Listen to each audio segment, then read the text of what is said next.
A face in a room. Marlo makes his way into the auditorium, pulling his hat down and glasses over his face to avoid being noticed. Being famous tended to stunt the normal aspects of his life that he used to enjoy. It had also caused him great anxiety, but he had managed to fare well between some therapy and medication.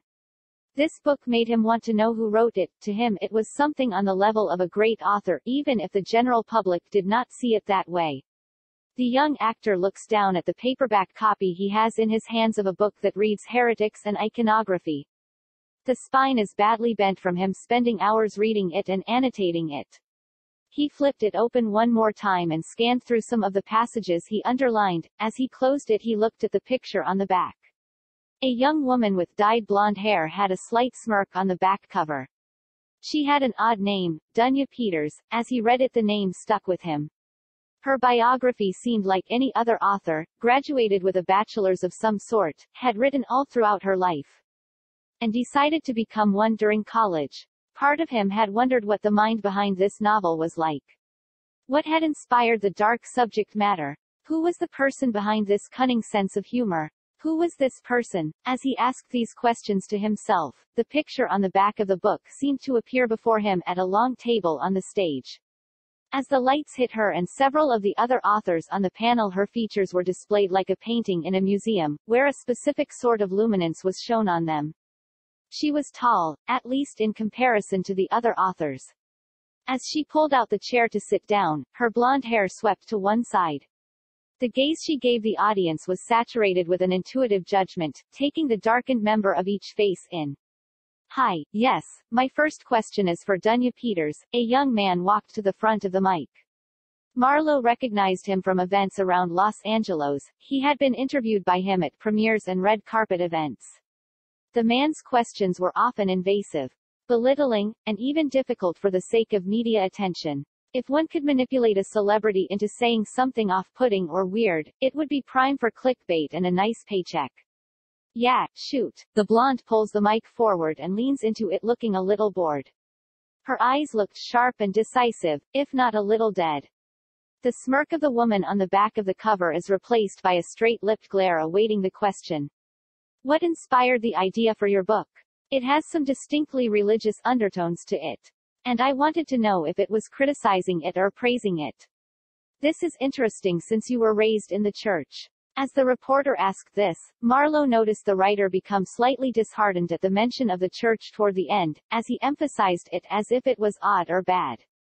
The eye-catching woman sighs, picking up the mic and leaning back against her chair. She was stone-faced with one eyebrow cocked and crossed arms. There are aspects to it that mean to put attitudes surrounding religion in America under a microscope. And there are aspects to it that mean to praise the core principles of it. The main criticism of the book is the idea that a person can be spiritual, but not religious. We always find ourselves saying that, but to have any true sense of spirituality, it must be put into actual practice.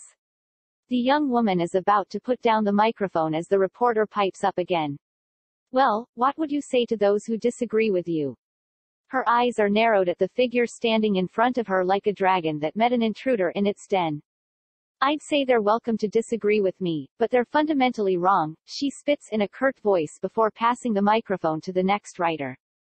Marlo can feel his heart beat faster. Between the response she gave in response to the first question and the deadpan shrewdness exhibited in the second, he had developed a small crush on the woman up front.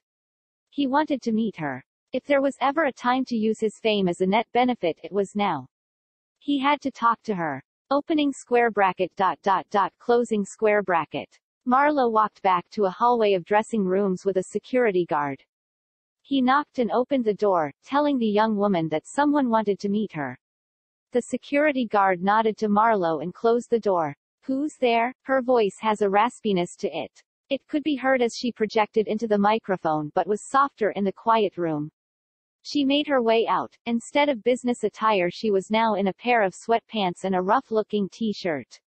Hi, Marlo shoves his hands in his pocket and grinned with sheepishness.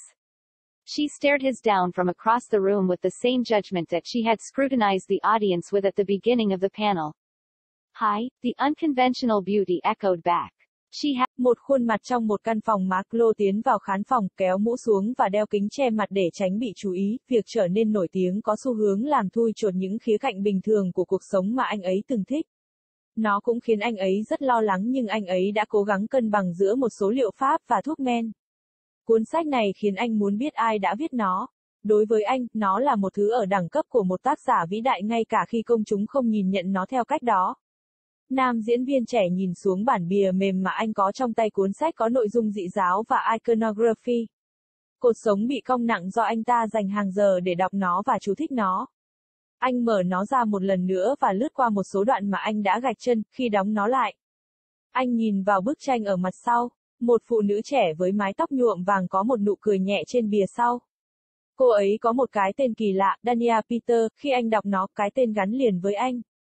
Tiểu sử của bà dường như giống như bất kỳ tác giả nào khác. Tốt nghiệp cử nhân, đã viết suốt cuộc đời và quyết định trở thành một tác giả trong thời gian học đại học. Một phần anh đã tự hỏi tâm trí đằng sau cuốn tiểu thuyết này là như thế nào? Điều gì đã truyền cảm hứng cho chủ đề đen tối? Ai là người đứng sau khiếu hài hước xảo quyệt này? Người này là ai? Khi anh tự hỏi mình những câu hỏi này, bức tranh ở gáy sách dường như xuất hiện trước mặt anh tại một chiếc bàn dài trên sân khấu. Khi ánh sáng chiếu vào cô và một số tác giả khác trên bảng điều khiển, các đặc điểm của cô được hiển thị giống như một bức tranh trong viện bảo tàng, nơi một loại độ sáng cụ thể được chiếu vào họ. Cô ấy cao ít nhất là so với các tác giả khác. Khi cô kéo ghế ngồi xuống, mái tóc vàng của cô hất sang một bên.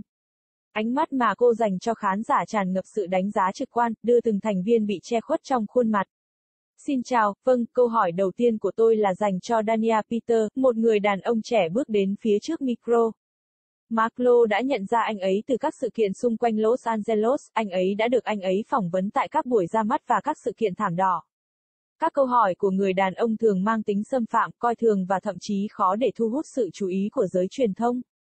Nếu một người có thể thao túng một người nổi tiếng nói điều gì đó khó nghe hoặc kỳ quặc thì đó sẽ là cách tốt nhất để có được những chiêu trò nhấp chuột và một khoản tiền lương hậu hĩnh. Bắn đi, cô gái tóc vàng kéo mic về phía trước và dựa vào đó có vẻ hơi chán nản. Đôi mắt của cô ấy trông sắc sảo và dứt khoát, nếu không muốn nói là hơi chết chóc. Nụ cười nhếch mép của người phụ nữ ở mặt sau của trang bìa được thay thế bằng một cái nhìn chằm chằm thẳng vào mặt chờ đợi câu hỏi. Điều gì đã truyền cảm hứng cho ý tưởng cho cuốn sách của bạn? Nó có một số ý nghĩa tôn giáo rõ ràng và tôi muốn biết liệu nó đang chỉ trích hay ca ngợi nó. Điều này thật thú vị kể từ khi bạn được lớn lên trong nhà thờ. Khi phóng viên hỏi điều này, Marlo nhận thấy người viết hơi khó chịu khi đề cập đến nhà thờ ở phần cuối, khi anh nhấn mạnh nó như thể nó kỳ quặc hoặc tồi tệ. Người phụ nữ bắt mắt thở dài, nhấc mic lên và dựa lưng vào ghế. Cô ấy có khuôn mặt như đá với một bên lông mày nhướng và khoanh tay. Có những khía cạnh có nghĩa là đặt thái độ xung quanh tôn giáo ở Mỹ dưới kính hiển vi. Và có những khía cạnh có nghĩa là ca ngợi những nguyên tắc cốt lõi của nó. Lời chỉ trích chính của cuốn sách là ý tưởng rằng một người có thể là tâm linh, nhưng không phải là tôn giáo. Chúng tôi luôn thấy mình đang nói điều đó, nhưng để có bất kỳ cảm giác tâm linh thực sự nào thì nó phải được đưa vào thực tế. Người phụ nữ trẻ chuẩn bị đặt micro xuống thì phóng viên lại đưa lên. Chà, bạn sẽ nói gì với những người không đồng ý với bạn? Đôi mắt cô nheo lại trước hình bóng đang đứng trước mặt như một con rồng gặp kẻ xâm nhập trong hang. Tôi muốn nói rằng họ hoan nghênh việc không đồng ý với tôi, nhưng về cơ bản họ đã sai, cô nói bằng một giọng cộc lốc trước khi chuyển micro cho người viết tiếp theo. Marlo có thể cảm thấy tim mình đập nhanh hơn. Giữa câu trả lời, cô ấy đưa ra câu trả lời cho câu hỏi đầu tiên và sự khôn ngoan thể hiện trong câu trả lời thứ hai. Anh ta đã nảy sinh tình cảm nhỏ với người phụ nữ từ trước. Anh muốn gặp cô, nếu đã từng có thời gian sử dụng danh tiếng của mình như một lợi ích dòng thì bây giờ là như vậy. Anh phải nói chuyện với cô ấy. Marlo đi bộ trở lại hành lang phòng thay đồ với một nhân viên bảo vệ.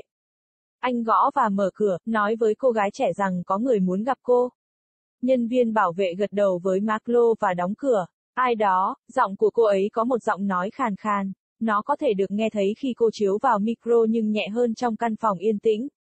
Cô ấy phá cách thay vì trang phục công sở, cô ấy bây giờ mặc một chiếc quần dài và một chiếc áo phông thô. Xin chào, Marlo đút tay vào túi và cười bẽn lẽn. Cô nhìn chằm chằm vào anh từ phía bên kia căn phòng với cùng một nhận định mà cô đã xem xét kỹ lưỡng khán giả ở phần đầu của bảng điều khiển. Xin chào, vẻ đẹp dung dị vang vọng trở lại. Cô ấy đã có một